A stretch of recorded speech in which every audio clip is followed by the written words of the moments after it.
Veja no ICL Notícias, segunda edição. Não é uma pessoa versada em investigação e inteligência contra o crime organizado. Menu indigesto. Cunha, Lira e Derrite jantam juntos após pressão do governo em projeto contra facções criminosas. 2026 promete. Lula lidera todos os cenários da corrida eleitoral, mas vê vantagem para Tarcísio diminuir. Aposentadorias fraudadas. Polícia Federal prende ex-presidente do INSS e mira ex-ministro de Jair Bolsonaro. O ICL Notícias, segunda edição, está no ar.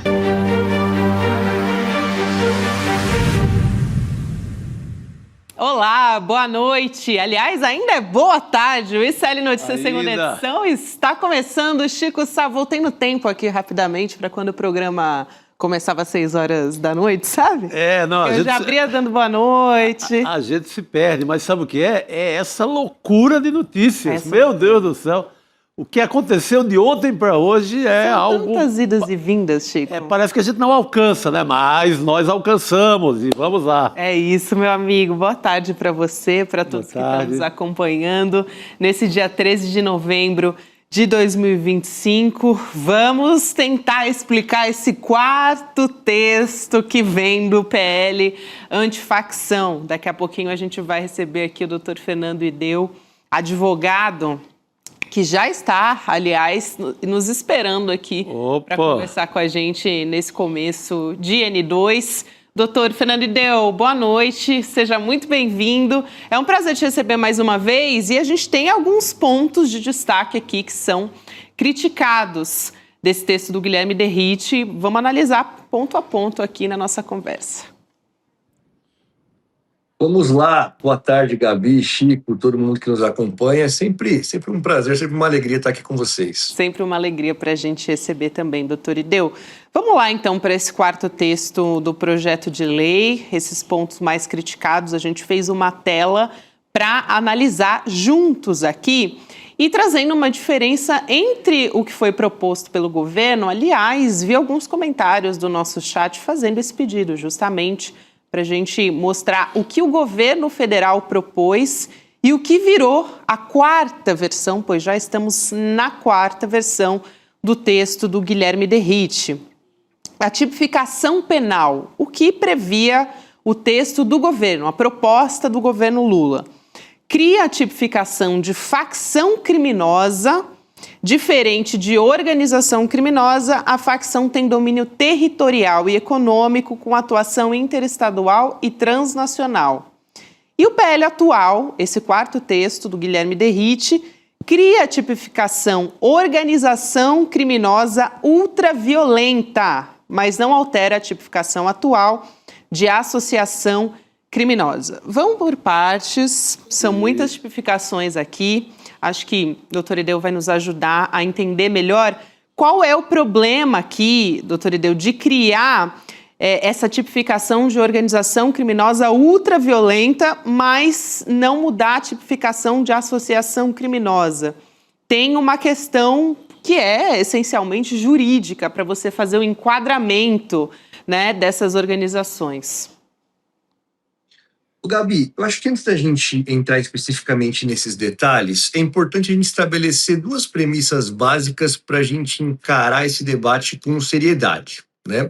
E que muitas vezes é distorcido, até nas pesquisas de opinião, e que vão balizando a redação de projetos de lei.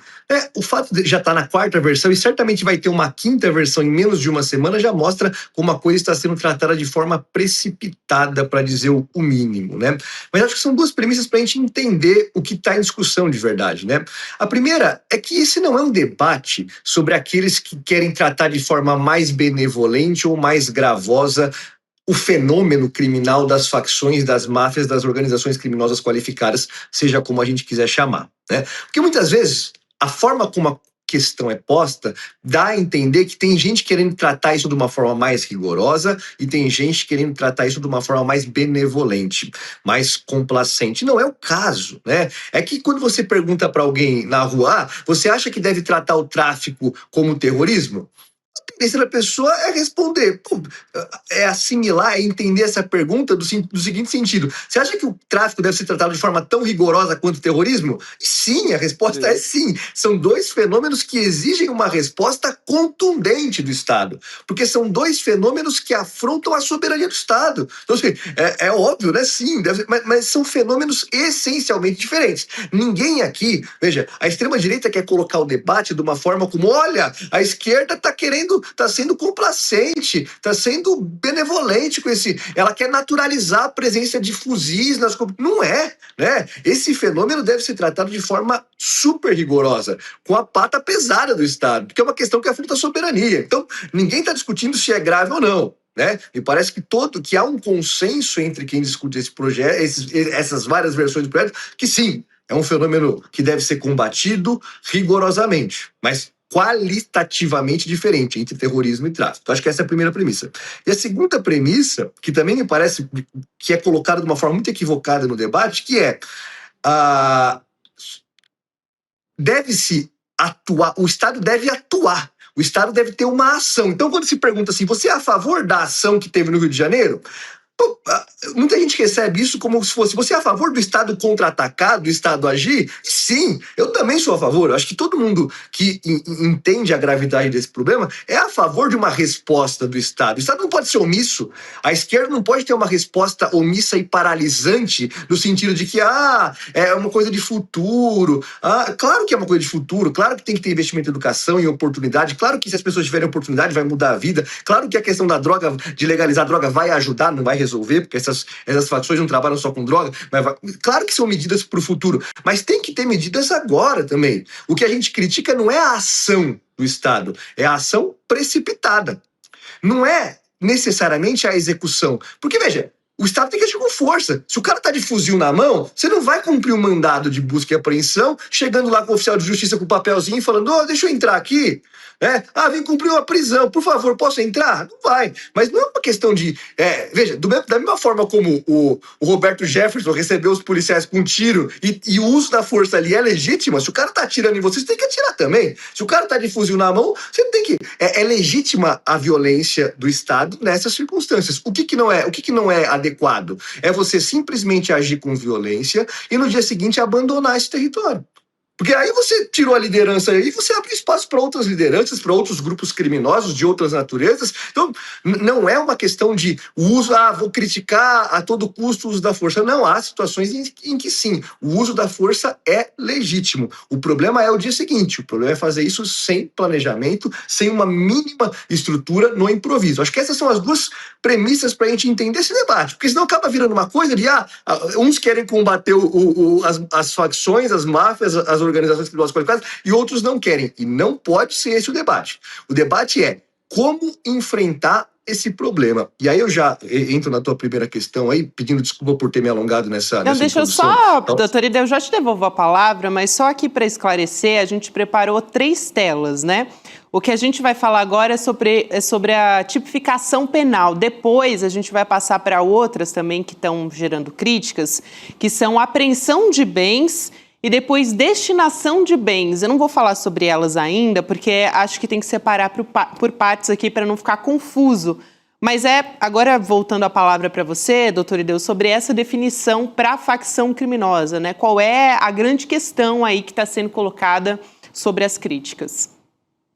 Perfeito. Então, o projeto melhorou do que era, né? A primeira versão era terrível, simplesmente terrível, porque falava, vou jogar a questão, porque veja, existem organizações criminosas normais, digamos assim, certo? Aquelas organizações criminosas da Lei 12.850, que a gente já tem hoje, uma organização que tá estruturada para dar golpe, para cometer roubo, enfim, organizações criminosas de crimes banais. E existe um fenômeno que são essas organizações criminosas que há quem chame de mafiosas, há quem chame de facções e há quem chame de organizações criminosas qualificadas, que exercem dominação territorial, que desempenham um poder econômico e que, em linhas gerais, que praticam extorsão como método de subsistência e que, em linhas gerais, abocanham parte da soberania do Estado, né?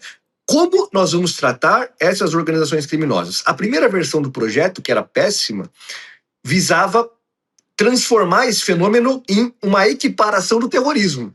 Então, é como se fosse, a lei enxertava esse conteúdo na lei antiterrorismo. Então essas organizações passavam a ser organizações terroristas. E isso gerava uma série de consequências caóticas. Por exemplo, deslocar a competência da Polícia Civil para a Polícia Federal. A competência sairia da Justiça Estadual, porque quem julga terrorismo é a Justiça Federal. E aí veio, é nesse bojo que tem a discussão do enfraquecimento da Polícia Federal, que em si, sou muito sincero com vocês, muito transparente, não vejo como um objetivo geral, eles quiseram enfraquecer a Polícia Federal, não. Mas dada a bizarrice de se colocar o fenômeno das máfias, das facções como terrorismo, isso iria deslocar a competência para a Justiça Federal. Aí eles tiveram que esclarecer que a Polícia Federal não deveria atuar aí. Aí foi um show de horror. Aí foi um enfraquecimento da Polícia Federal, mas que eles não me parece que tenha nascido de outro lugar, senão desse equívoco. Então, mas eu fico me alongando porque, né, é um tema que desperta muito interesse e muitas questões técnicas. Mas para te responder objetivamente, melhorou muito. Porque, veja, esse fenômeno deve ser encarado como uma organização criminosa sofisticada. Aí você pode chamar de organização criminosa qualificada. Assim como tem o homicídio simples e o homicídio qualificado, que é o homicídio mais sofisticado, mais elaborado, mais cruel, pelo seu meio, pelo seu objetivo. Então, da mesma forma, tem uma organização criminosa que é padrão, junta lá 5 pessoas para aplicar golpe em celular, é uma organização criminosa, certo? Então, tendo mais de 4 pessoas para praticar crimes espalhados por aí, né? É uma organização criminosa. Mas tem organizações que são sofisticadas, né? E aí, me parece que acerta, o projeto vai em linha com o que o governo já tinha apresentado na PEC, é muito parecido, de tratar essas organizações de uma forma diferente, né? São organizações mais sofisticadas, então merecem um tratamento recrudescido pelo direito penal. Parece que nessa linha anda bem o projeto, consertando um equívoco evidente que era tratar essas organizações como terroristas. Eu acho, Chico, que dá para você também fazer um comentário sobre isso, porque é algo que a gente vinha discutindo muito aqui. Depois a gente, claro, vai passar, ainda tem apreensão de bens e destinação de bens, que são questões que estão sendo bem criticadas nessa 4ª versão. Mas esse comentário que o doutor Fernando Ideu fez também, sobre terrorismo, era algo que, assim, estava assustando, acho que as principais críticas das primeiras versões, né, do DERRIT. Era a primeira versão, a versão original do DERRIT, que é a versão mais bizarra, sintonizada com o pensamento da Casa Branca, da CIA, do Donald Trump. Perfeito. O mesmo pensamento que levou ao ataque na Venezuela, ao ataque no Caribe, e essa extrema-direita sedenta de uma intervenção no Brasil, viu uma brecha aí. Opa, vamos pegar o projeto do governo, vamos dar uma distorcida, colocar lá, emplacar a palavra terrorismo, e aí a gente abre todas as fronteiras para a chegada de uma evasão aí no modelo Trump. Não vingou, né? Não vingou. Eles estavam achando que com o Ibope que eles ganharam a partir da chacina do Rio, eles iam ter força política para emplacar isso. Não tiveram, a meu ver, pelo erro que cometeram em relação à Polícia Federal. Quando cometeram o erro de enfraquecer a Polícia Federal, o país gritou, né? O Congresso gritou, rede social, disse, opa, vocês querem parar a Polícia Federal? Tirá-la dessas operações dos estados, tirá-la de um eventual de novas carbonos ocultos. Então, eles erram aí no tom. Estamos chegando já na 4ª versão, como o professor Fernando Ideu falou, deu uma melhoradinha, né? Porque eles pelo menos estão conversando agora com todas as partes. O DERRIT foi lá, falou com o Ministério da Justiça, falou com o governo um pouco, que é o que deveria ter sido feito desde o começo. E como o papel dele, né? Quem sabe na 5ª versão venha algo parecido com o que o governo mandou. Porque acho que o grande erro é tentar fazer um Frankenstein do que o governo tinha redigido.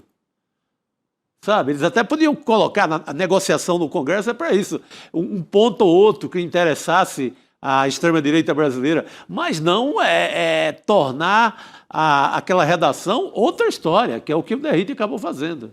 O próximo ponto, ele acho que é bem didático aqui, essa tela que a gente preparou, mostrando a versão do governo e a do texto atual do Guilherme Derrite, que é a apreensão de bens.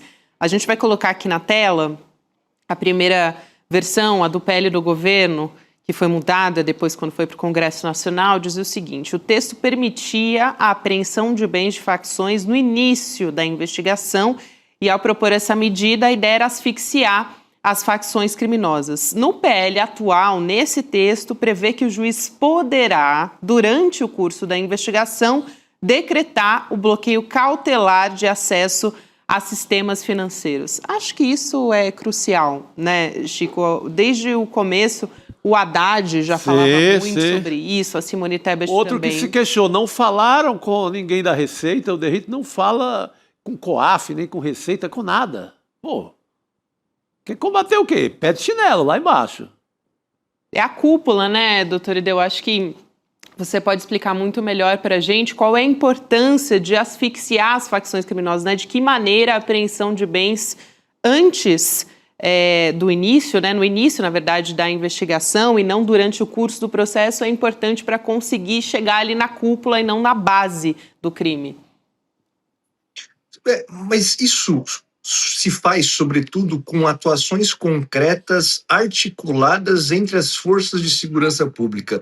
Mais do que um problema de lei, em abstrato, a gente tem um problema de diálogo concreto entre as unidades da federação. Mas antes disso, só para a gente esclarecer, o fato de já ter 4 versões e tá uma quinta por vir, mostra, independentemente dos atores concretos, como o método do debate desse tema tem sido absolutamente inadequado. O processo legislativo minimamente racional não se faz por divulgação de relatório na mídia, chuva de crítica, faz um novo relatório do improviso, chuva de críticas, faz um novo relatório do improviso, mais críticas, aí vai se aproximando cada vez mais do projeto inicial, da PEC inicial da Segurança Pública do governo, que era um projeto racional, discutido minimamente, né, com especialistas, com audiência pública, e com o único propósito de transformar isso do Derrite e das forças que o colocaram lá se apropriarem da PEC que era do governo. Então, assim, acaba tendo um esvaziamento de conteúdo em troca de um marketing político. Essa forma de fazer política, divulgando relatório, mudando relatório, isso não é político. O debate tem que acontecer na Casa Legislativa, tem que ser convidados especialistas que entendem, que estudam sobre o tema para debater e dali, diante das ponderações que são colhidas, fazer um relatório final. Não ficar divulgando relatório, emenda relatório. Se você pegar o quarto projeto do Derrite com o primeiro projeto do Derrite, não tem nada a ver um com o outro. Em menos de uma semana desvirtuou totalmente. Pegou um projeto que era ruim e transformou num projeto meia boca, mas assim, sem debate, sem nada. Simplesmente joga na fogueira, topa. Não existe, né, esse tipo de debate. Isso não é assim que se constrói um projeto de lei, muito menos sobre um tema tão complexo. Mas aí, respondendo o que você coloca de forma muito inteligente, Gabi, é isso mesmo. Porque qual que é o verdadeiro problema? Onde está a raiz do problema das facções, das organizações mafiosas? Na usurpação da soberania do Estado. Na soberania que se dá em 2 vertentes: controle territorial e poder econômico, né? Que vão se mesclando, em alguns casos, em outros tem um protagonismo muito maior. Por exemplo, no Rio de Janeiro, a gente tem, além do poder econômico, uma dominação territorial. Sim. Então, veja, o que importa para a liderança da organização criminosa se a pena vai ser 20, 25, 35, 40 anos? Se o cara não consegue entrar lá, se o Estado brasileiro não tem soberania para aplicar a sua lei lá dentro. Então, veja, é um problema de soberania. O Estado precisa recuperar o domínio territorial para levar serviços públicos, para levar direitos sociais para essas áreas. Tem que libertar a população que vive lá dessas lideranças criminosas. Então, tem um elemento que no Rio de Janeiro é onde está o ápice, mas em muitos lugares do Brasil, de controle territorial. O Estado perdeu a sua soberania. E tem outras organizações criminosas que, além de trabalhar pontualmente com a dominação territorial, trabalham com o poder econômico. Elas criam um sistema financeiro paralelo, o que afeta também a soberania do Estado brasileiro, porque não consegue controlar, regular essas transações. Então, o problema da lavagem de dinheiro, do uso de... Veja, para uma organização criminosa ser poderosa efetivamente, tem que ter arma. Para essas armas chegarem, o dinheiro tem que sair em troca de tráfico de armas, né? Então, assim, toda a estrutura, todo o poderio que vai se reverter em um poderio territorial e político é um poder econômico. Então, o ministro Haddad tem razão, né? A Operação Carbono Oculto foi um sucesso, não porque chegou lá e saiu matando as pessoas, mas porque trabalhou com inteligência e com articulação das forças de segurança pública. É o COAF, é a Receita Federal, é a Justiça, é o Ministério Público Estadual, o Ministério Público Federal, Polícia Civil, Polícia Federal. Então, assim, só há um caminho, uma solução para isso, que é essas forças de segurança trabalharem articuladas. Daí, mais do que tudo, a necessidade é uma proposta muito inteligente de duas pessoas que pensam o tema de forma muito qualificada, que são Valfrido Vardi e Lincoln Gakia. Eles publicaram um livro agora com uma das propostas sobre segurança pública é a criação de uma agência nacional antimáfia. Não precisa ter esse nome, mas precisa ter uma agência, algo que controle, que regule, que articule todas essas forças, né? E não que segregue. A proposta inicial era uma proposta de segregar. Era o contrário. Era o contrário. Era segregar. Então, assim, você tem que conectar. Você tem que juntar a Polícia Federal, tem que juntar a Receita Federal, tem que juntar a COAF, tem que juntar a Polícia. É só por esse. Então, mais do que um problema de lei, é um problema de atos concretos, de coordenação concreta. Perfeito. Essa semana o Demori falou muito disso, né, desse projeto, e a gente também conversou com o Lincoln Gakia essa semana, sim, no N1, fazendo uma avaliação sobre um desses projetos. Já não me lembro nem qual versão do texto que estava, né, porque hoje é quinta-feira e a gente está falando da quarta versão do texto do... eu acho que estava ainda na primeira, que a primeira era muito parecido com o jantar que houve ontem em Brasília. Que nós vamos trazer. É a cara daquele jantar, né? Você tem dois interessados em esvaziar a Polícia Federal e o próprio Derrite, ali dividindo um bacalhau e dividindo vinhos do Douro, bons vinhos do Douro. Então, eu acho que aquele jantar é a cara, é o retrato da primeira versão. Ali mostrou quem estava por trás do Derrite, qual foi a armação, qual foi a arapuca em cima do governo. Vamos tomar esse projeto para a gente. Isso. Não é que ele tem grande visibilidade. A gente mata o governo, que já é fraco na área de segurança, tira o governo do debate, inclusive do debate eleitoral sobre segurança pública, a gente sequestra o projeto para a gente, toma nosso belo vinho aqui, come o bacalhau e adeus governo Lula. A arapuca, a armação era essa, mas graças à imprensa temos pelo menos uma foto desse belo jantar. Depois a gente vai falar sobre o jantar aqui, a gente chegou a colocar na tela para quem está nos acompanhando em vídeo, mas só para a nossa audiência, né, para situar, para quem não está sabendo ainda do que aconteceu, né? Mas foi em Brasília esse jantar, foi ontem à noite, o Derrite estava no jantar junto com o Eduardo Cunha, olha só quem foi ressuscitado aí, e também o ex-presidente da Câmara, o Arthur Lira, e foi num restaurante, né, muito frequentado Manuelzinho, no Manuelzinho em Brasília. É isso, então, muito frequentado. Restaurante português, óbvio. E aí, muita especulação sobre o que foi conversado nesse jantar, mas só que para a gente voltar para os pontos que a gente precisa esclarecer, sobre os pontos que são criticados, o último é sobre a destinação de bens ainda, né, doutor Ideu? E o que a gente tem de definição pelo quarto texto, o atual, que a destinação de bens apreendidos deve ir para os fundos de segurança pública dos estados, quando o crime for investigado pelas autoridades locais, então autoridades dos estados, né? Se for a Polícia Civil de São Paulo, então deve ir para São Paulo, aqui para dar um exemplo. Se a investigação for da Polícia Federal, os recursos vão para o fundo da PF. E se for em atuação conjunta, se divide esse recurso em partes iguais. Se for Polícia Civil e PF, por exemplo, se divide para as duas partes. Então, eu queria só te ouvir, para a gente fechar essa avaliação aqui do quarto texto, que a gente está tentando entender agora, como é que você avalia essa questão da destinação de bens segundo o que ficou estabelecido? Esse tema faz a gente lembrar um pouco da Lava Jato, que queria meter a mão na grana, né? Sim. Então, todo mundo de olho em meter a mão na grana que é recuperada, né? Enfim, eu acho que a o que aconteceu na Lava Jato já está sendo apurado e espero que o relatório do Conselho Nacional de Justiça tenha prosseguimento para saber o que foi feito ali naqueles desvios. Mas esse tema do que fazer com o dinheiro recuperado, me parece que deve haver um plano, a minha percepção, né, coordenado pela União para a gestão desses recursos, né? Me parece que é um tema que transcende a questão dos estados, né? Por isso que eu acho e defendo que mais importante do que mudar a lei, porque no fundo, gente, o que a gente vai fazer aqui? É o que a gente sempre faz, uma medida populista penal, é aumentar a pena. Veja, no fundo é isso que vai acontecer. O projeto queria transformar em terrorismo, porque tinha um apelo de marketing, não deu certo, voltou tal. No fim do dia, o que vai mudar?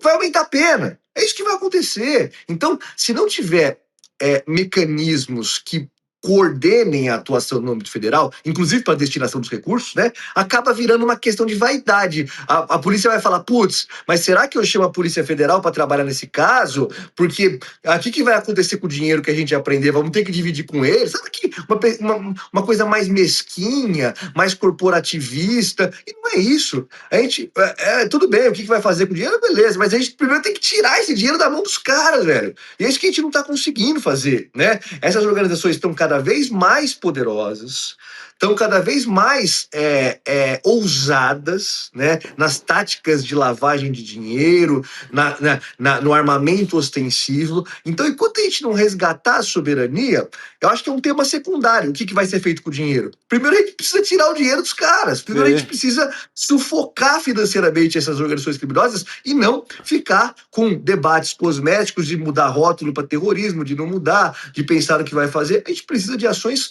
concretas e não elucubrações paralisantes.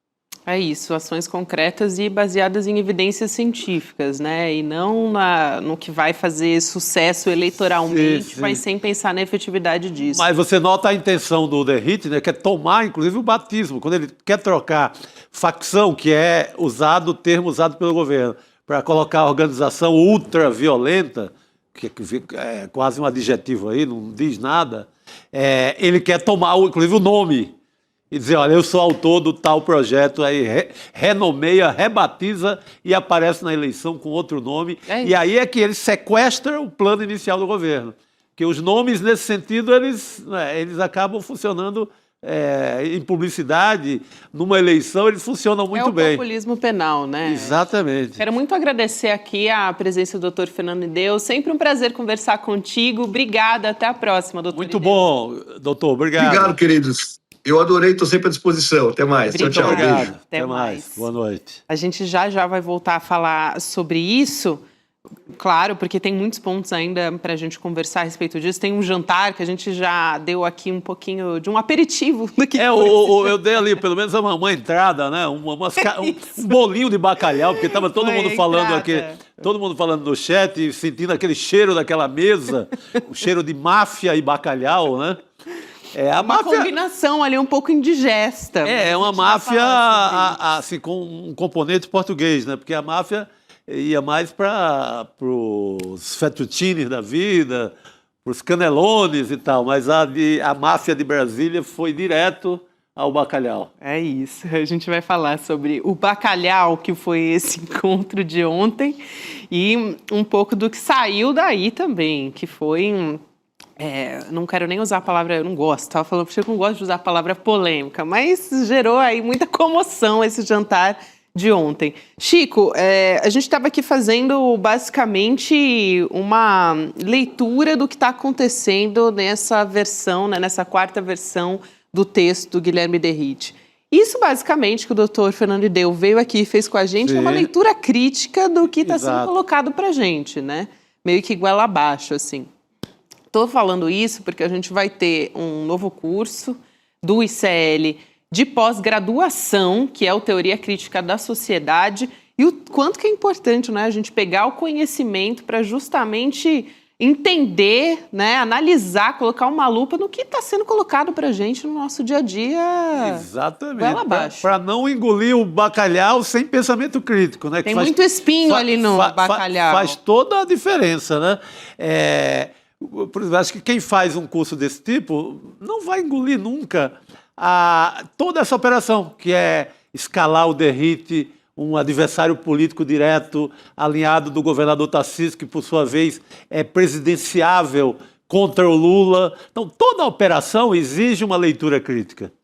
E é isso que um curso como esse nos dá. Isso eu estou dando só um exemplo do dia a dia, de uma leitura prática do noticiário. Óbvio que vai te equipar assim, para leituras mais aprofundadas, né? Vai servir como um repertório para a tua vida inteira. Exato. E eu acho muito importante a gente reforçar aqui que no dia 27 de novembro, que é o lançamento do curso de pós-graduação, é um lançamento que vem com condições especiais para quem está ali assistindo. Então, você vai lá em sln2.com.br. No dia 27, uma quinta-feira, 8 da noite, você vai conhecer toda a nossa grade do curso de pós-graduação, quem são os professores, né? Tem Nancy Fraser, Elia Jabbour, tem também o Vladimir Safatli, a Márcia Tiburi e os nossos, que são o Lindener Pareto e o Gessé Souza. Depois você vai conhecer todo mundo e saber o que mais vocês vão estudar. O Rafael Valim, enfim, tem muita gente boa, para o Álvaro Garcia Lineira também. Vai lá em sln2.com.br, garante a sua vaga e no dia 27 você vai saber de tudo. E a gente segue aqui, ainda falando, acho que a gente está monotemático nessa semana, mas Brasília não está deixando outra alternativa, né? Vamos compor a nossa mesa redonda para continuar conversando sobre esse Esse é o tema, e vai ser o tema da eleição, né? É isso. E se a esquerda bobia e vacila e não entra nesse tema, a rataria toma conta. É isso aí. Essa operação que coloca o Derrite lá dentro, em cima do projeto que era do governo, já mostrou que os caras querem sequestrar tudo e qualquer coisa que tenha esse tema segurança pública. Assim, eles não vão deixar o governo respirar com esse tema, em momento algum. Rodrigo, boa tarde para você. Se aproxega aqui no nosso jantar, essa mesa redonda aqui, né? Essa mesa isso aqui com o vinho do Douro e um bacalhau ia bem também, né? Mas não ia aparecer aqui tanto. Não está indigesto, né? Não ia aparecer com cena do Poderoso Chefão. Espero que não, né? Do Poderoso Chefão, não. Porque aquela mesa ali parece cena do Poderoso Chefão, a mesa de Brasília. As imagens aqui pra gente. Eu já tinha comentado um pouquinho com a nossa audiência, né? Você está vendo aí na tela que no centro da mesa está o Arthur Lira, ex-presidente da Câmara, do lado esquerdo está o Eduardo Cunha e na outra ponta, do lado direito, está o relator do PL antifacção, o Guilherme Derrite. Aliás, o relator que está na sua 4ª versão do texto. Ele foi questionado sobre o que rolou, o que vocês conversaram, né, nesse jantar. E ele disse para a nossa reportagem que não queria falar sobre esse assunto. Para o jornal Globo, o Eduardo Cunha disse que não tinha marcado com o Derrite e que o encontro aconteceu por intermédio de quem? Do Arthur Lira, que estava na mesa também. Só que o Arthur Lira não quis comentar. Então, assim, ninguém queria falar. Isso mostra o poder desses caras, né? Como o Eduardo Cunha ainda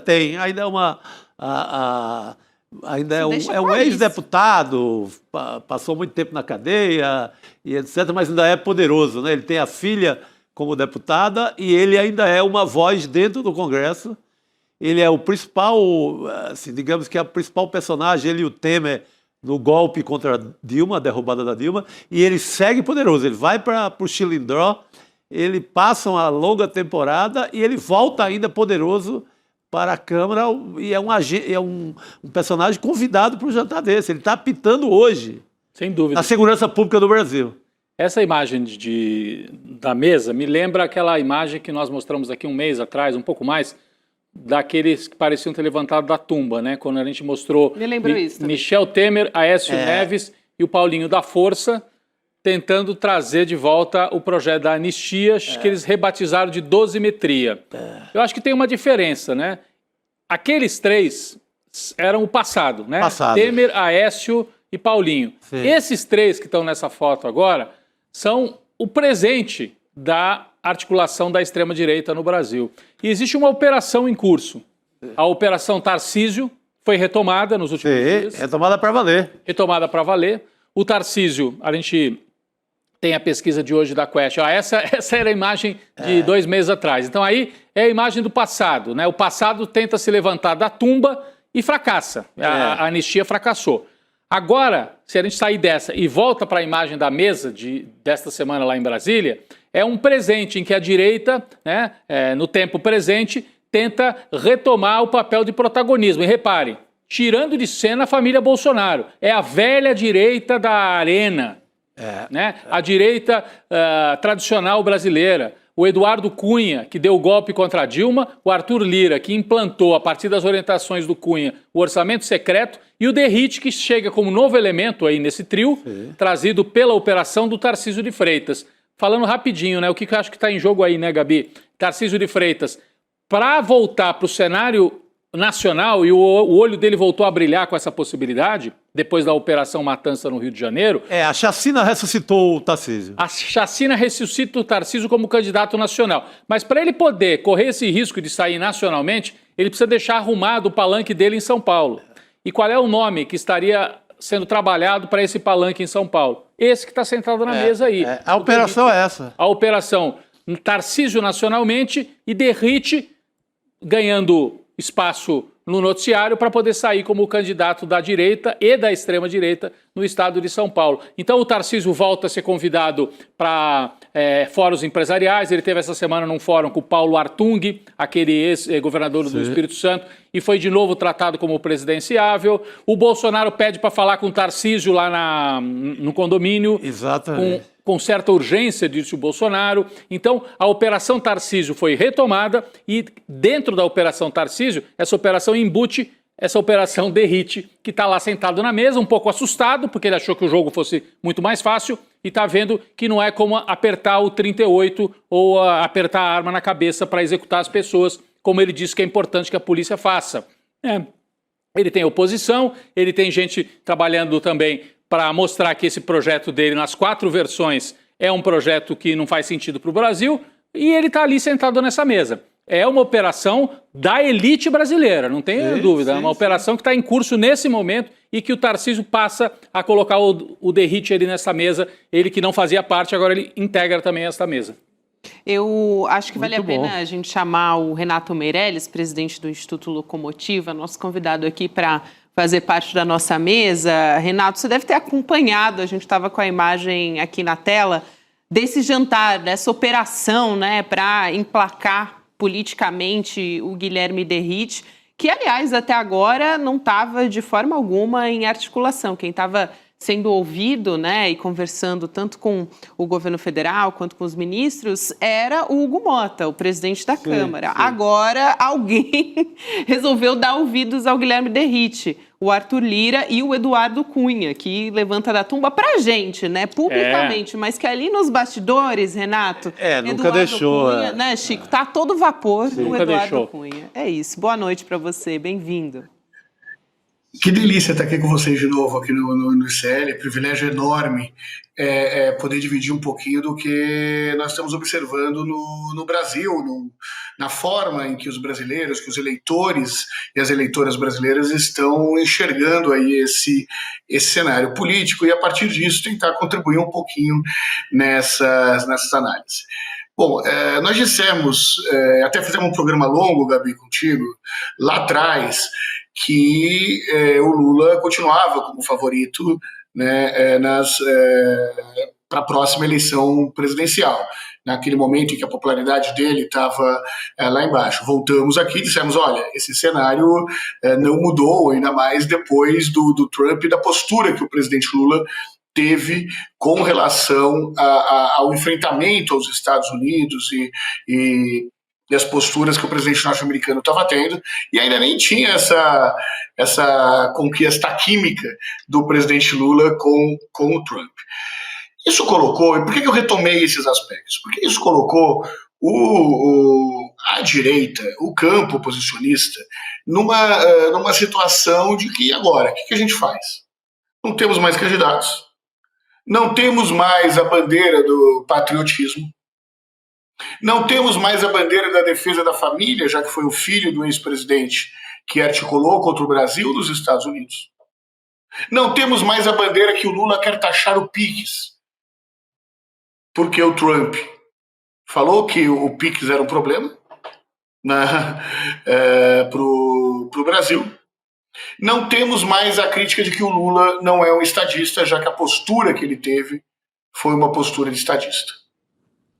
Eu estou fazendo essa retrospectiva porque a direita estava começando a ficar numa sinuca de bico, do ponto de vista do eleitor. E aí fizeram o Rio de Janeiro.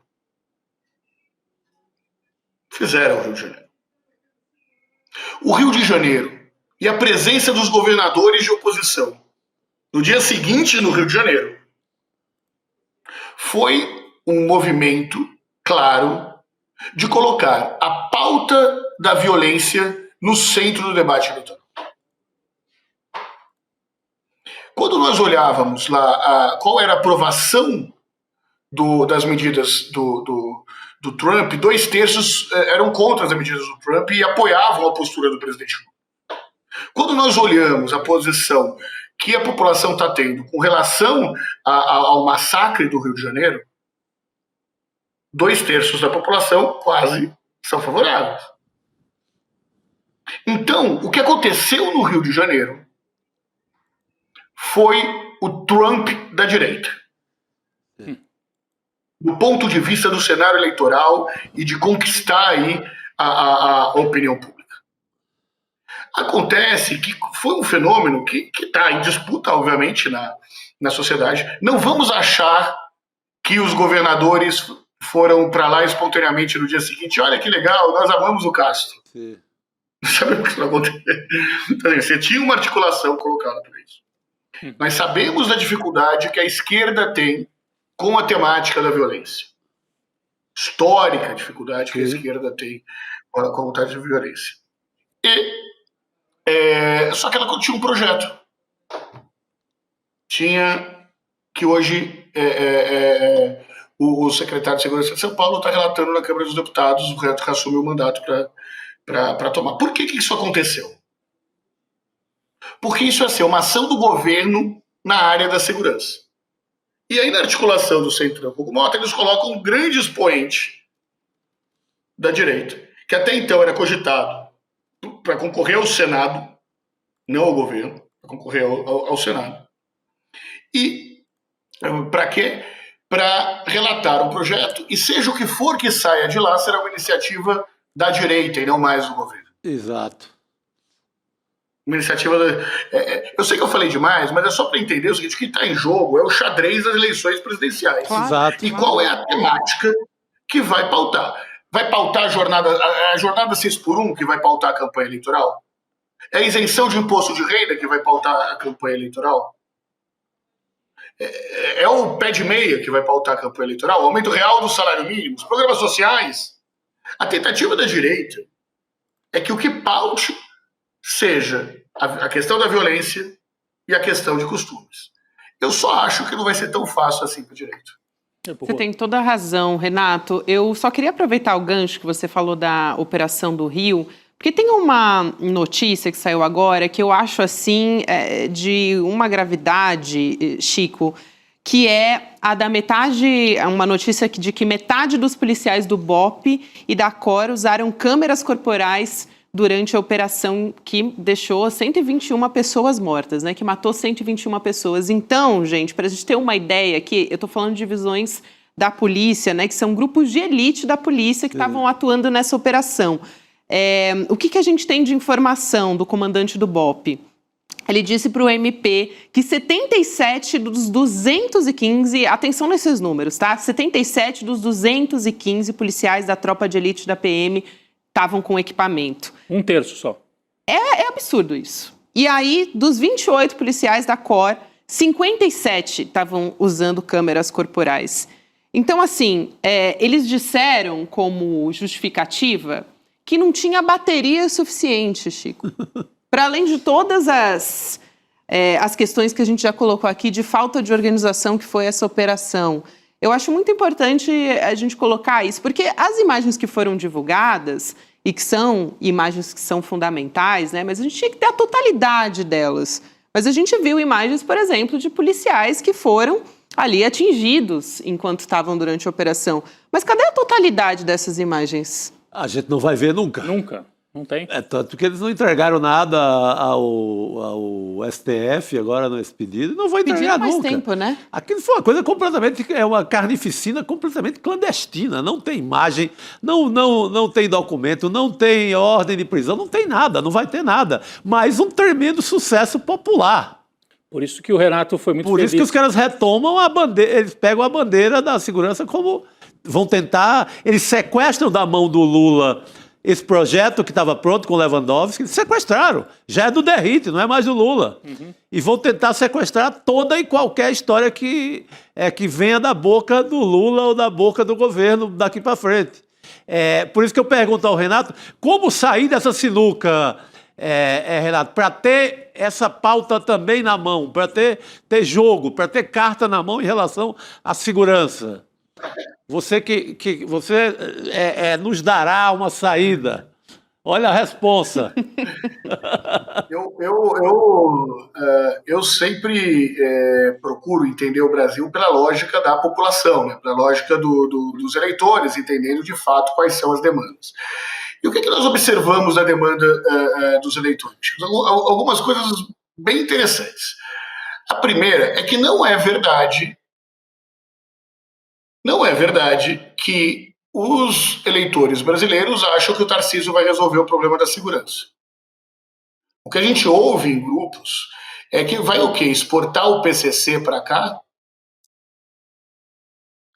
Vamos lembrar que no passado já diziam isso sobre o Alckmin. Quando o Alckmin era candidato pelo PSDB, numa das vezes que foi candidato à presidência pelo PSDB.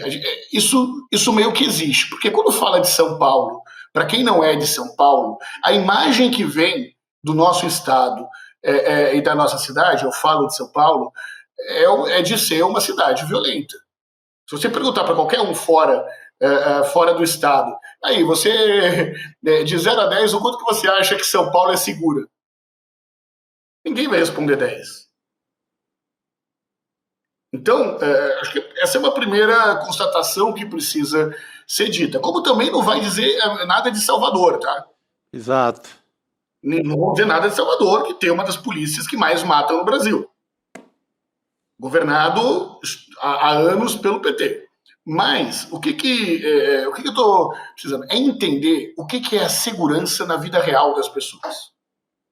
Gabi, homens e mulheres colocam a segurança como um dos grandes problemas do Brasil.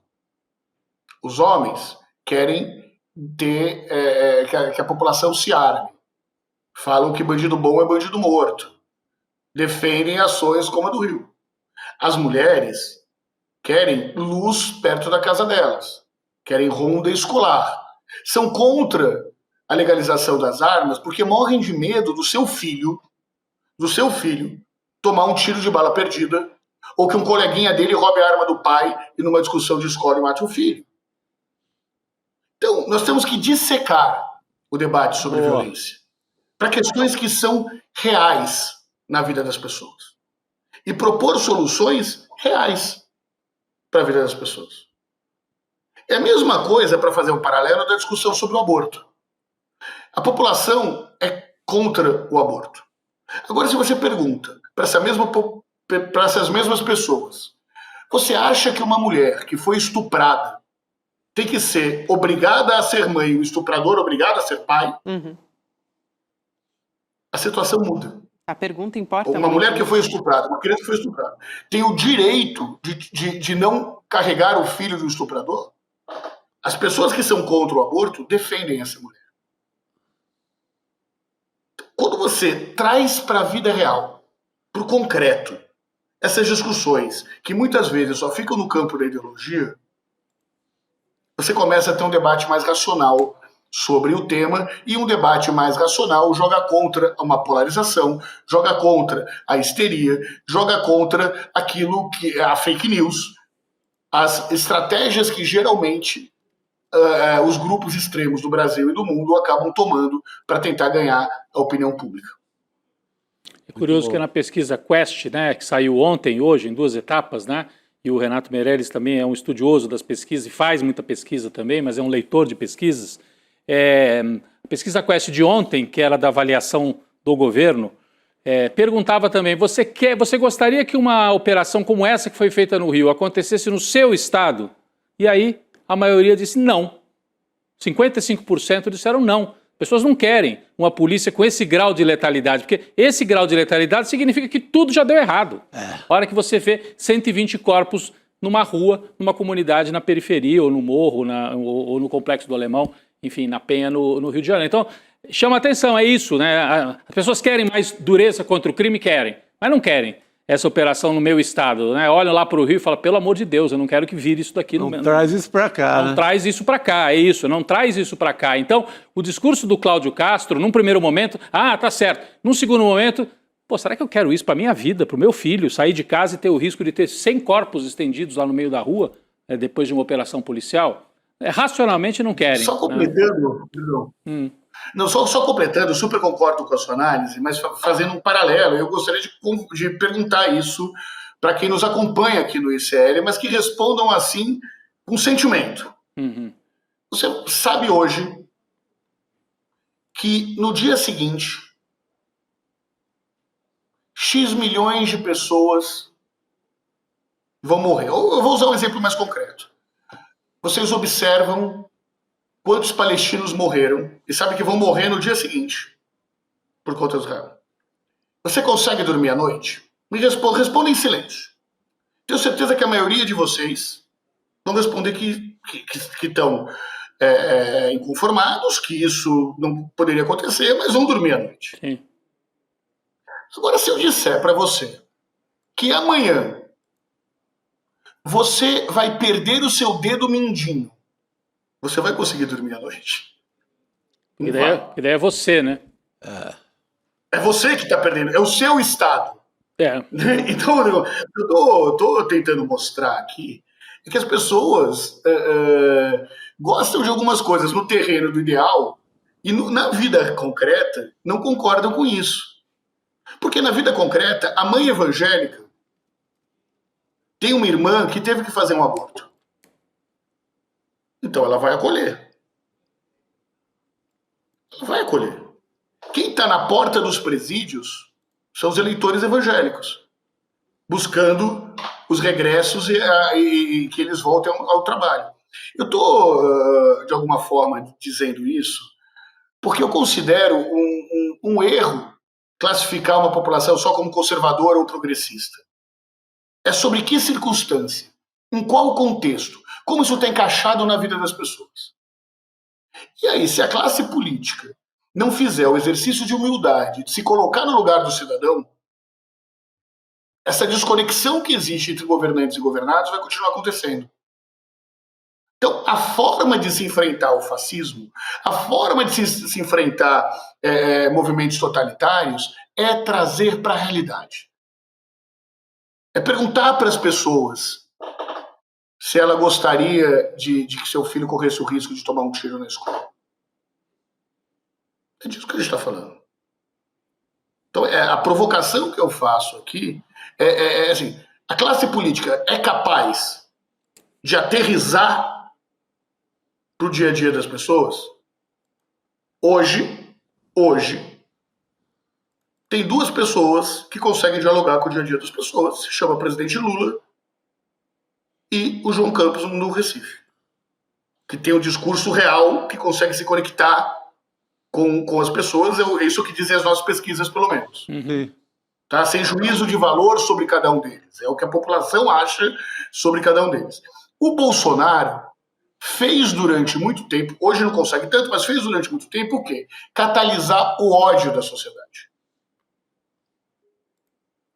Mas o que é catalisar o ódio? É pegar tudo aquilo que estava irritando as pessoas, Chico. Tudo aquilo que estava irritando as pessoas. Eu acho que é esse o desafio aí para 2026. As candidaturas que conseguirem falar do concreto, do dia a dia das pessoas, têm muito mais chance de sair vitoriosa no próximo pleito presidencial. Muito bom, excelente. Renato, quero muito agradecer aqui a sua presença. Muito obrigada. Sempre um prazer falar contigo aqui no N2. E até uma próxima. Muito em breve a gente volta a conversar. Valeu, querido. Só espero o convite, eu adoro falar com o ICL, é um privilégio estar com tanta gente bacana aqui conversando sobre o Brasil. Até a próxima. Obrigado, querido. Boa noite. E a gente continua conversando sobre esses assuntos. Aliás, só aqui para trazer essa informação, o que está se dizendo nos bastidores é até que essa... Não dá nem para dizer que é uma derrapada, né? Mas esses consecutivos erros do DERIT em ter que apresentar um novo texto, em não conversar com o governo, enfim, já abriram margem até para uma outra candidatura por São Paulo. Tem gente abrindo o nome já do vice-prefeito de São Paulo, da cidade, né? O Coronel Melo Araújo, do PL. Achei que era o prefeito de Sorocaba. Esse vai ser candidato dentro da cadeia, se bobear. Isso aí tem ensaiado uma candidatura nessa linha mesmo, de vou matar 30 mil, nessa linha bolsonarista mais radical. Mas eu achei isso aí muito fraco na conversa, né? Ele é meio guarda da esquina, assim, a mentalidade, ele não tem ainda... Mas o assunto é forte. Eles têm essa bandeira.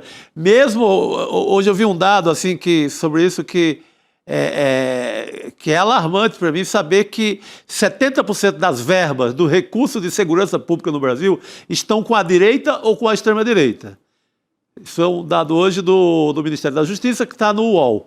Então, está na mão de Tarcísio de Freitas, do governador de Santa Catarina, do Zema, do Cláudio Castro, da direita brasileira e da extrema-direita brasileira, 70% da grana, dos equipamentos, dos homens, de toda a máquina da segurança pública do Brasil. Aí eu pergunto, o que esses governadores fizeram e o que eles resolveram em matéria de segurança pública? Nada, né? Por que eles continuam tão fortes no discurso? Isso é um enigma, né? Eu estava vendo hoje nas redes sociais, eles continuam dizendo assim, depois de 5 mandatos do PT, né, se contar o Lula, Dilma, etc., o Brasil continua com muitos problemas na segurança, o PT não sabe administrar a segurança pública. Sendo que se você podia responder isso em relação aos governadores, mas, até porque segurança pública, pela Constituição, é uma atribuição dos governos do Estado. Mas eles conseguem mobilizar essa impressão, até porque a esquerda, durante muito tempo, teve esse papel de denunciar violência policial, necessário. Exato. Violência policial, violência contra, por exemplo, movimentos sociais que reivindicam moradia, a polícia vai lá, quebra tudo. São os deputados de esquerda que vão lá. A cara dessa defesa é da esquerda, né? Isso, e aí ficou com uma marca de ser contra a polícia, né? Até as condições do sistema carcerário, que hoje é reclamada pelo Bolsonaro, pelo Ibanez, pelo governo do Distrito Federal, que diz que o Bolsonaro não vai aguentar a cadeia, era uma reclamação da esquerda. Sim, e a direita sempre dizia, tá com pena, leva para casa. Agora trocou um pouco de mão, né? A extrema-direita, porque chegou a vez deles irem para a cadeia, eles que reclamam. Chegou a vez do Bolsonaro ir para a cadeia. Aliás, o Bolsonaro, ele está muito querendo ver o Tarcísio, e muita gente se pergunta por quê, né? Porque está chegando a proximidade justamente do Alexandre de Moraes definir se ele vai para Papuda, se ele vai para Papudinha, para onde que ele vai, né? Onde que ele vai cumprir essa condenação. E ele diz que quer conversar urgentemente com o Tarcísio e com o Cláudio Castro, né?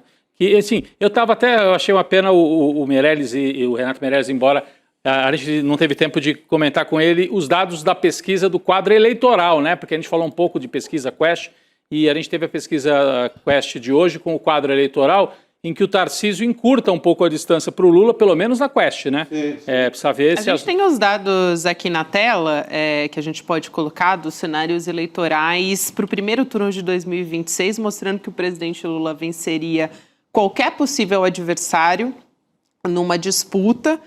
Segundo pesquisa da Genial Quest, essa que a gente está colocando aqui na tela é a de primeiro turno. Ô Gabi, posso chamar a atenção para algumas coisas? Por favor. Primeiro, a Quest, puder deixar ali na tela, por favor, o quadro. Primeiro que a Quest continua colocando Ciro Gomes como candidato a presidente, enquanto o Ciro diz que vai ser candidato a governador, se for no Ceará. Ele está fechando alianças, inclusive com a extrema-direita, lá no Ceará. Com o bolsonarismo do Ceará, para ser candidato ao governador. Estado, Então, quando a gente volta para os cenários ali, quando está o Ciro Gomes, os cenários muito pulverizados, nesses o Lula fica com 32%. Quando você tem menos candidatos, eu chamo a atenção, por exemplo, o cenário 5. Lula, Tarcísio de Freitas e Eduardo Bolsonaro. Então, aí Ciro Gomes não é candidato, os outros não são. Olha só, o Lula tem 38, se somar Tarcísio e Eduardo também tem 38. O Lula fica perto de ganhar no primeiro turno até. 38 contra 38. Mas aí também é um cenário impraticável, impossível. Menos provável. Não é provável, então, né? Então, são, assim, é uma pesquisa que trabalha ou com uma pulverização excessiva, ou então não é um cenário ainda realista montado. Não é, né? é um cenário que tem... O Felipe Nunes explica que coloca o Bolsonaro não vai ser candidato, não pode ser candidato. Mas está num dos cenários ali. É uma candidatura impossível. Certo. E perguntado por que continua insistindo com o Bolsonaro nas pesquisas, e ele vê como uma oportunidade de medir o tamanho da força eleitoral do Bolsonaro como cabo eleitoral. E aí dá o Lula um pouquinho na frente, dá 42-39, como se a gente tivesse de volta à eleição de 22. Uma leve vantagem para o Lula, do mesmo tamanho quase que foi em 2022. Então a gente estaria no mesmo lugar, com o país quase tão dividido como na eleição de 2022, né, Chico? E depois de um governo com muitas realizações, né? Incrível. O mais maluco é isso, né? E você ter um cenário repetindo a eleição de 2022, só que com o Lula na situação e com o Lula tendo avançado bastante. Verdade. Vamos ver, porque agora essa pesquisa foi feita num momento mais complicado dessa questão da crise da segurança e tal, né? A gente tem, por exemplo, no quadro de segundo turno, o Lula... É isso que eu ia falar. Vai lá, eu ia pedir para a gente colocar aqui na tela agora. O Lula continua na liderança, mas a gente consegue observar no gráfico a comparação com os demais candidatos. Só que esse que a gente está olhando agora é o cenário de segundo turno. O primeiro cenário é com o Jair Bolsonaro, né? Depois tem o Ciro Gomes. Mas acho que os mais importantes da gente olhar são o Jair Bolsonaro, o Tarcísio de Freitas e talvez alguns de outros estados aqui que vai aumentando a diferença, né? O do Jair Bolsonaro é uma diferença quase que parecida com a última, que o Lula tem 42 e o Bolsonaro tem 39. Os quadros mais complicados para o Lula, né? Os quadros mais realistas, Tarcísio e Ratinho, o Lula está na frente por 5 pontos. Então ele ganha do Tarcísio por 5 e ganha do Ratinho por 5.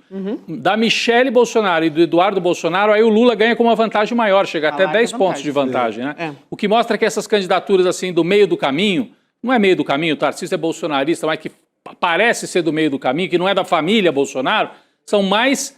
tem mais condição de fustigar ou de ameaçar o Lula. Ainda assim, o presidente Lula com vantagem. A gente tem até a curva, assim, Lula contra Tarcísio, acho que é o próximo gráfico, que mostra que diminuiu, né, essa vantagem do Lula sobre o Tarcísio, mas ainda assim o Lula numericamente à frente, ali 41-36, é isso, Gabi? Se eu estou enxergando bem ali? Isso, eu também tenho. 41-36. O problema é que você... Então, olha só, Chico. 41-36. Mês passado estava 12 pontos de vantagem para o Lula e nesse mês 5 pontos de vantagem para o Lula. Nossa, uma variação grande até de um mês para o outro. Vai fechando um pouquinho a boca do jacaré. E daí, o que é que tivemos? Tivemos o elemento violência. Segurança pública. Eu ainda chamo muito a atenção, essa pesquisa teve a palavra traficante perguntada no início da pesquisa, associada ao Lula. A Quest, né? A Quest. Por conta da frase dita na Indonésia. Então, você acha que isso pode ter um impacto? Que o Lula ter dito que... É quase como se o Lula tivesse dito que os traficantes é que são coitadinhos, na interpretação ali forçada. Então, é uma pergunta muito influenciada, é uma pesquisa muito influenciada por essa pergunta.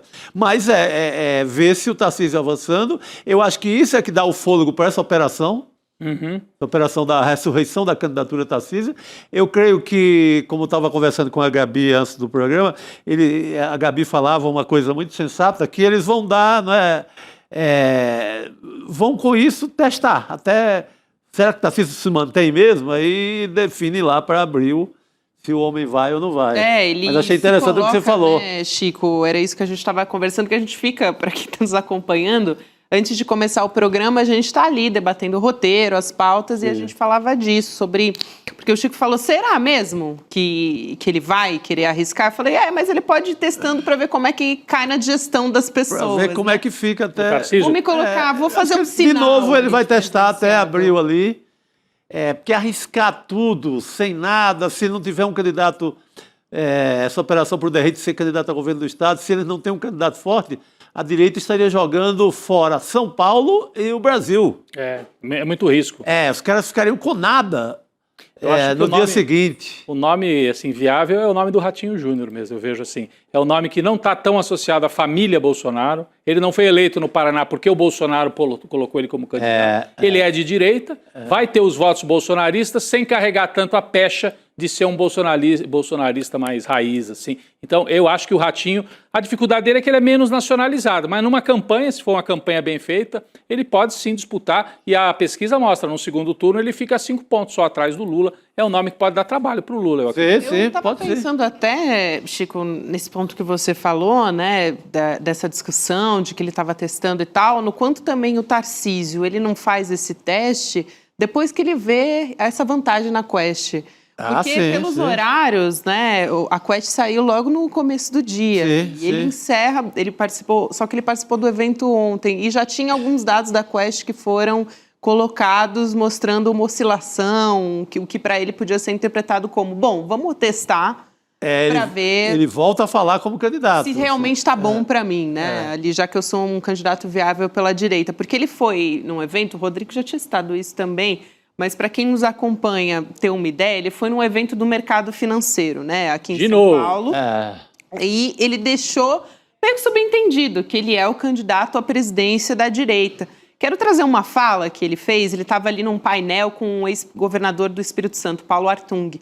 E aí o Artung estava enumerando algumas ações que são essenciais e tal, e aí o Tarcísio, nesse contexto, falou o seguinte: vamos apresentar esse projeto, para o Brasil. E esse projeto vai ser feito certinho, vai ser vitorioso no ano que vem, que é o que o Brasil merece.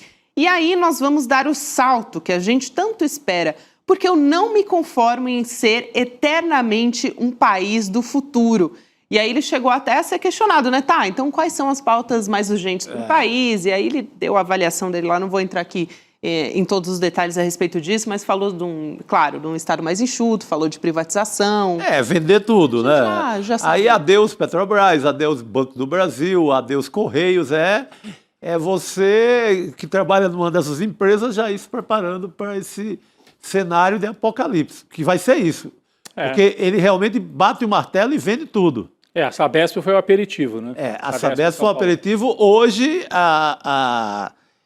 tem bairros aqui em São Paulo que, além de uma água enlameada, está pagando o dobro na conta de água. Então, é um sinal. Você tem o que pode significar um governo Tarcísio no Brasil. É isso. Exato, bem na hora eu fui beber uma aguinha. Mas eu acho que esse termômetro é importante para a gente observar, né? E ao mesmo tempo que isso acontece, quer dizer, tem o cenário de pesquisa essa semana, que eles estão ali testando para ver quanto que isso abriu uma margem para a direita correr, apesar do projeto do Derrit ter dado uma derrapada, mas ele está sendo criticado até pelos bolsonaristas. Ao mesmo tempo, o Bolsonaro quer ver o Tarcísio. Então, não sei se de alguma maneira é enxergá-lo como uma possibilidade ali, Chico. Tem alguns colunistas escrevem até no sentido de que se for uma missão dada pelo Bolsonaro, escreve com um certo teor religioso, como fosse um Messias mesmo, e se o Jair Bolsonaro, entre um Salúcio e outro, dissesse: vá, meu filho, você é o ungido para essa missão, que ele iria mesmo. Eu não acredito nisso. Tarcísio, tudo bem, ele é bolsonarista, mas ele não é maluco, né? Como dizia um velho jornalista que eu conhecia, não toma água fervendo. Não toma bebe água fervendo. Porque o Tarcísio, claro, ele precisa de duas coisas. Ele precisa dessa unção, né, como se diz, do Bolsonaro, mas ele precisa estar com o jogo arrumado em São Paulo. Não adianta, ele não vai sair desesperado. O Bolsonaro mandou, eu saio para presidente e entrega São Paulo. Só se ele tiver o palanque bem organizado em São Paulo, né? E por enquanto nenhuma das duas coisas está dada. E tem um terceiro ponto, Gabi. Essa pesquisa da Quest que a gente mostrou aqui, quem é quem são os mais rejeitados pelo eleitor brasileiro? A família Bolsonaro. O Eduardo tem 67% de rejeição e o Jair mais de 60% de rejeição. Muito acima do Lula. Então, ter o apoio do Bolsonaro significa que o Tarcísio vai incorporar a rejeição do Bolsonaro. Então não está escrito nas estrelas que ele ganha a eleição. Hoje, eu diria que numa proporção de 70 a 30, é o Lula que ganha. Sim. É claro, muita coisa pode acontecer, é arriscado. Por isso que eu digo, para arriscar, é melhor o Ratinho se arriscar. Porque o Ratinho também entra como desafiante com pouca chance. Mas ele não pode se candidatar mais a governador. Ele sai para nacionalizar o nome dele, mesmo que perca, vai perder e se constrói como uma liderança nacional, né? Para ele é Tremenda jogada. Uma tremenda jogada. Enquanto o Tarcísio... Eu tenho ouvido muita gente também na direita lançar a ideia da vamos voltar ao café com leite. É uma chapa Tarcísio-Zema, que daí o Minas Gerais tem aquela teoria de que quem ganha Minas leva o Brasil. E o Lula ganhou na última vez em Minas por uma margem muito pequena. Se o Zema tiver como vice do Tarcísio, empurraria os votos de Minas mais para o Tarcísio e menos para o Lula. Também não está escrito em lugar nenhum que isso acontece. O Aécio Neves foi candidato a presidente e perdeu em Minas. Perdeu em Minas, né? E aí a Dilma ganha a eleição ali. Então, são muitas teorias, eu acho que a direita continua menos organizada. O Lula, apesar das dificuldades, esse tropeço aqui nessa questão da segurança, muito pela construção da direita, levou um contra-ataque, sem dúvida nenhuma, mas continua como favorito para ganhar. É isso. Já que a gente está falando aqui do Derrite, e enfim, a gente já entrou em vários aspectos aqui, mas tem uma fala do Haddad sobre ele. Aliás, o Haddad que tem que ser colocado de uma forma muito firme, né, Chico? A gente falou sobre isso também, de uma forma muito firme sobre o combate do crime organizado, onde tem que atingir uma facção criminosa, que é na cúpula e não na base. Então, sempre fala sobre a questão financeira. Nesse caso, falando especificamente desse relator, o Guilherme Derrite, né, que é também secretário de Segurança de São Paulo, o Haddad disse que não é uma pessoa que entende de inteligência e nem de investigação contra o crime organizado, porque o Derrite, ele chegou a ouvir, por exemplo, quando ele estava elaborando o texto, chegou a ter uma indicação de ouvir, por exemplo, o Lincoln Gakia, que é um especialista nessa área, a gente falou muito dele aqui essa semana, atua no combate ao crime organizado, especificamente ao PCC, há mais de 20 anos. Ele resolveu que não, que ele é quem é o entendido de segurança pública, né? Então o Haddad fez uma fala importante. Vamos ouvir? Vamos lá. Nós acabamos de dar uma demonstração de integração para asfixiar financeiramente o crime organizado. Tem 2, 3 meses. Você vai colocar isso a perder em função do assomamento de um relator que, com todo respeito, não é propriamente uma pessoa que entenda de inteligência, de investigação, não é uma pessoa versada em investigação e inteligência contra o crime organizado. Só para lembrar, faço questão de sempre lembrar aqui que o Derrite, atuando na segurança pública de São Paulo, a gente teve, por exemplo, a morte daquele delator de uma facção criminosa, né, o Vinícius Gritzbach. A porta do aeroporto internacional. Teve a questão do metanol também, que a gente ouviu falas não resolvidas do Tarcísio, não só não resolvidas, mas com falas completamente fora do... O Tarcísio falou que enquanto não mexesse com a Coca-Cola dele, não tinha problema nenhum, quem bebe que se dane, né? E também o caso do assassinato do delegado Rui Ferraz, que era o principal investigador do PCC. Que não tinha proteção. Não teve proteção do governo de São Paulo e acabou assassinado no litoral paulista. Então, ele não tem nada para entregar em segurança pública. O que ele fez de bom em segurança pública, o Derrite, não dá para ser relator de coisa nenhuma. Ele não é uma pessoa gabaritada. E o Haddad falou, não trabalha com inteligência, em vários sentidos, o Derrite. Não trabalha com inteligência. Não é o forte dele. Não é. E foi expulso da rota por excesso de mortes também, sempre bom lembrar. Isso aí ela até pode reverter a favor dele com essa sede de sangue que muitos eleitores têm. Sim. Não, eu matei mesmo. Pá. Como a Operação Verão também foi a mesma coisa, só que aí não ele, enfim, colocando a mão para fazer o serviço sujo, né? E sim utilizando a polícia como ferramenta. Mas isso é importante, Chico, essa observação.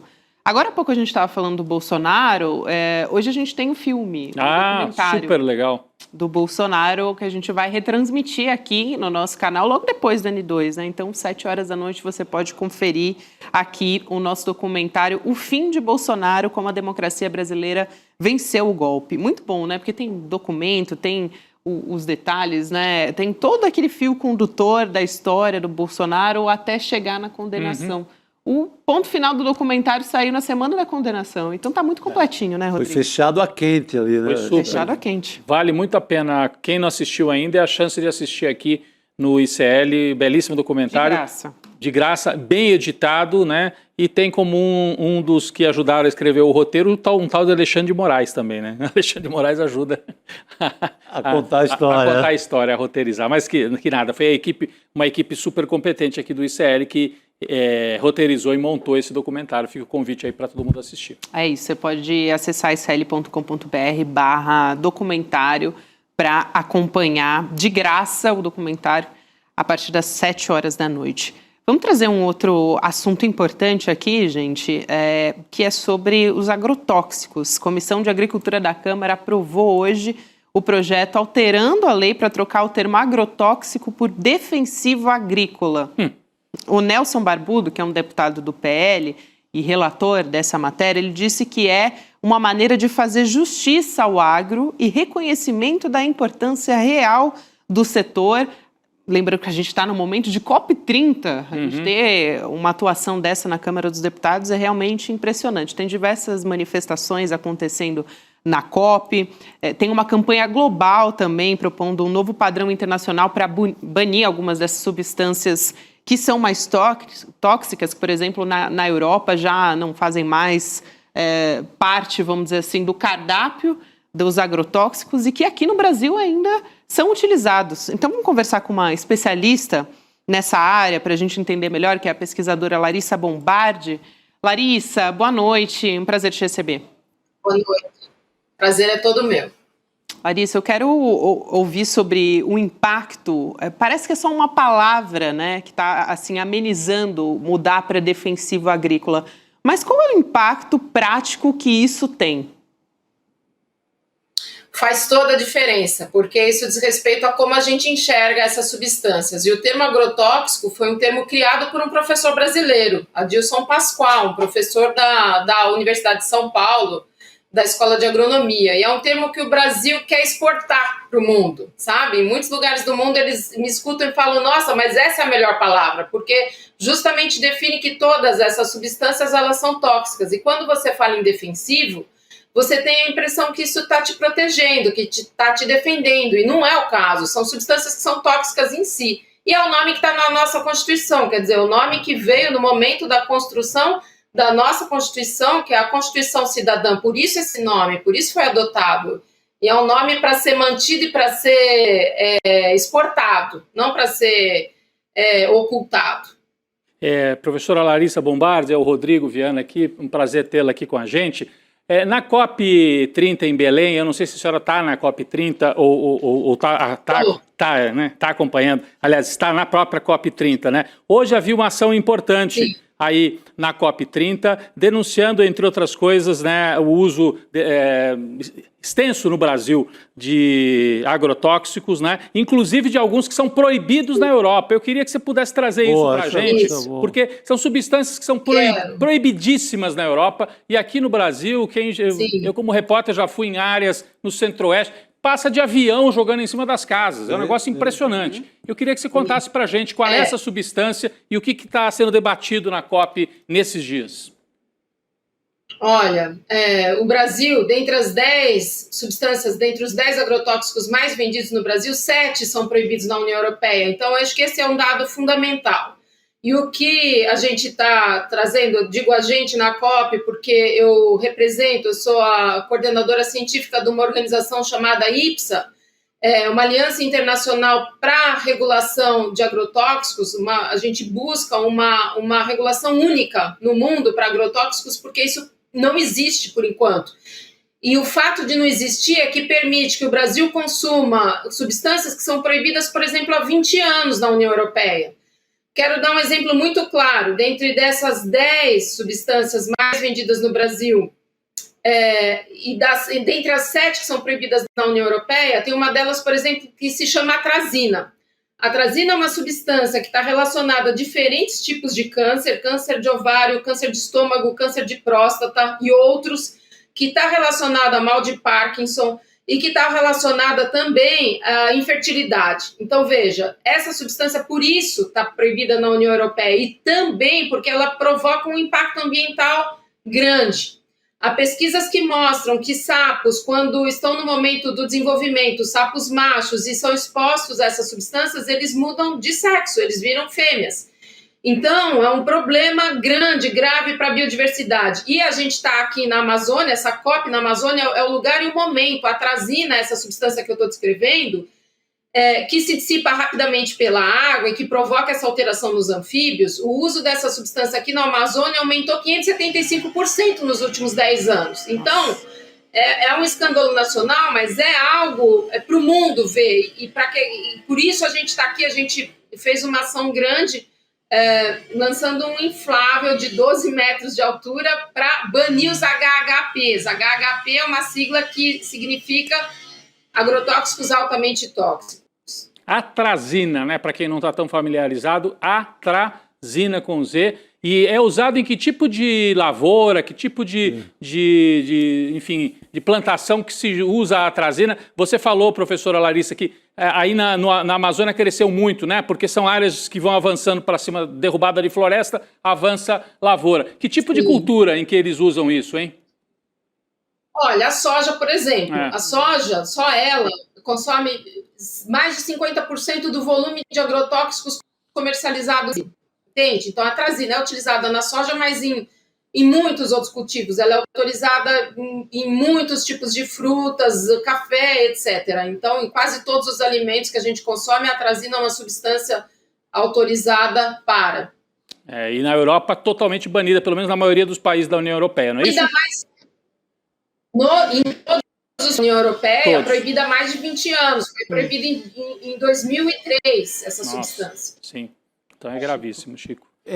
Larissa, é gravíssimo. Larissa, eu li recentemente uma matéria no Repórter Brasil que me chamou muita atenção sobre a dificuldade de se processar essas empresas de agrotóxicos no Brasil. Comparava-se assim, diretamente à empresa Bayer em relação ao glifosato, que é uma das piores pragas nesse sentido. Falava dos processos deles nos Estados Unidos, onde eles enfrentam barra pesada, e mesmo com Trump e com tudo. E aqui no Brasil há uma dificuldade gigante do trabalhador que está nessa área de uma área de plantação que tem essa química. Ele não consegue sequer abrir uma ação porque a justiça não entende, não relaciona uma doença dele, por exemplo, a um agrotóxico. Então, é tão grave, assim, é mais grave ainda aqui no Brasil, porque sequer você vai conseguir uma ação. Tem 6 ações contra a Bayer no Brasil que prosperaram. Tá. E essa proporção nos Estados Unidos assim, são milhares de ações.